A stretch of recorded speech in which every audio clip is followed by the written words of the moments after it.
అండి. Welcome to my channel. Good morning అండి. ఈరోజు పొద్దున్నే వేపులతో పళ్ళైతే తోముకోవడానికి వచ్చానండి. వేపులతో పళ్ళు తోముకోవడం చాలా మంచిది. ప్రతి ఒక్కరూ ట్రై చేయండి.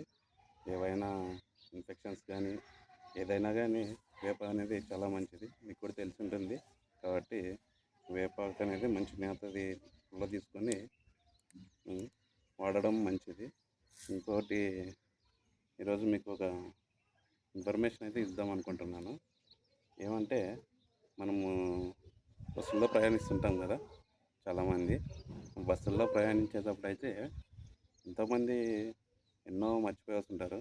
యాక్చువల్ అయితే ముఖ్యంగా టికెట్ టికెట్ దగ్గర చిల్లర ఇచ్చి ఇవ్వక కండక్టర్ ఎక్కువ అమౌంట్ ఉంటే వాళ్ళతో చిల్లర లేదని చెప్పి మనకి రాసిస్తుంటారు వెనకాల, టికెట్ వెనకాల.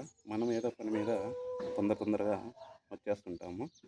కాబట్టి అలా మర్చిపోయిన వాళ్ళు చాలామంది ఉంటారు నాకు తెలిసి. అయితే నేనైతే చాలా ఒక 2-3 టైం మర్చిపోయినాను. కానీ లాస్ట్ టైము ఒకసారి నేను ఆఫీస్ నుంచి వచ్చేటప్పుడు అయితే నా క్యారియర్ బ్యాగ్ మర్చిపోయి దిగేసినాను. ఎలా చేయాలో అర్థం కాలేదు. అంతలోకి బస్ స్టాండ్లోకి వెళ్ళి చూస్తే క్యారియర్ బస్ అయితే వెళ్ళిపోయింది. ఎలా అని ఆలోచిస్తుంటే అక్కడ మనకి ఉంటారు కదా కన్సల్టెన్సీ అని ఇన్ఫర్మేషన్ ఇచ్చేవాళ్ళు. అంటే అనౌన్స్మెంట్ సెంటర్ దగ్గరికి వెళ్ళి ఇలా అయితే నా క్యారియర్ మిస్ అయినానండి, బస్ అయితే వెళ్ళిపోయింది, ఇలా ఏం చేయాలని అంటే అతనైతే టికెట్ ఉందా మీ దగ్గర అని అడిగినాడు. నేను ఆ టికెట్ కూడా పక్కనే పడేసి తిని ఉందండి అని చెప్పి వెంటనే వెళ్ళి ఆ టికెట్ తీసుకొని వచ్చి చూపిస్తే అతను గూగుల్లోకి వెళ్ళి ఒక సైట్ ఏపీఎస్ఆర్టీసీలో ఓపెన్ చేసి కండక్టర్ డీటెయిల్స్ అయితే ఇచ్చి ఫోన్ చేసిన వెంటనే కండక్టర్ గారు కూడా ఏదో రెస్పాండ్ అయ్యి ఓకే అండి మీ క్యారియర్ బ్యాగ్ ఉంది, మీ వాళ్ళని ఎవరైనా పంపిస్తే నేను ఇచ్చి పంపిస్తానండి అని చెప్పాడు. ఆ విధంగా నా క్యారియర్ బ్యాగ్ అయితే నాకు వచ్చింది. రీసెంట్గా టికెట్ మీద అమౌంట్ అయితే రాపించుకొని దిగేశానండి. ఆ అమౌంట్ని ఎలా రికవర్ చేసుకోవాలో నాకైతే అర్థం కాలేదు. వెంటనే ఈసారి అక్కడికైతే అనౌన్స్మెంట్ దగ్గరికి అయితే వెళ్ళలేదు. కానీ అనౌన్స్మెంట్ దగ్గరికి వెళ్ళకోకున్నట్ల నేనే గూగుల్ సెర్చ్ చేసి ఎమర్జెన్సీ కాల్ ఉంటుంది కదా, ఎమర్జెన్సీ కాల్కి ఫోన్ చేస్తే వాళ్ళు ఇంకో ఇన్ఫర్మేషన్ ఇచ్చే వాళ్ళ కాంటాక్ట్ నెంబర్స్కి ఫార్వర్డ్ చేసినారు. ఆ 2 నెంబర్స్ కూడా మీకు స్క్రోలింగ్ మీద వీడియో మీద స్క్రోలింగ్ అయ్యేలాగా చూస్తాను. మీరు కూడా చేయండి.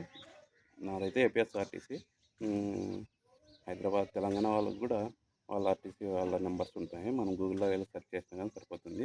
మనమైతే ఆ టికెట్ని అయితే జాగ్రత్త భద్రపరచుకుంటే మనకైతే దాదాపుగా అమౌంట్ రికవర్ అవడానికి అయితే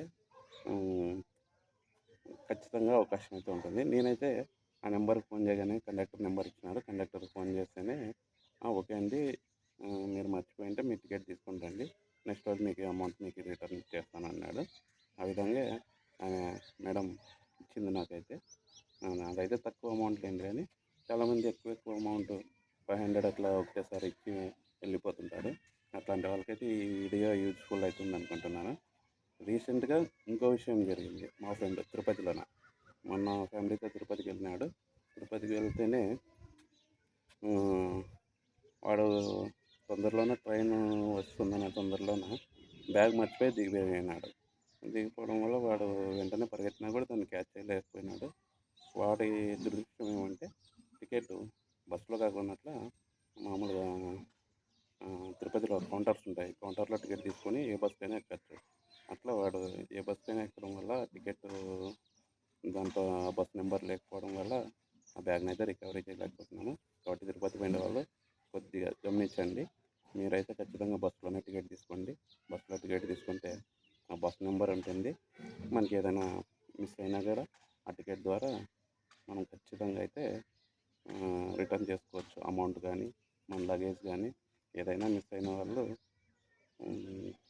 వాళ్ళకే తెలుస్తుంది దాని బాధ. ఖచ్చితంగా మీరైతే ఆ టికెట్ని భద్రపరచుకోండి. మీకు ఈ వీడియో యూస్ఫుల్ అయింది అనుకుంటున్నాను. Thank you friends. Thank you for watching. Please subscribe my channel.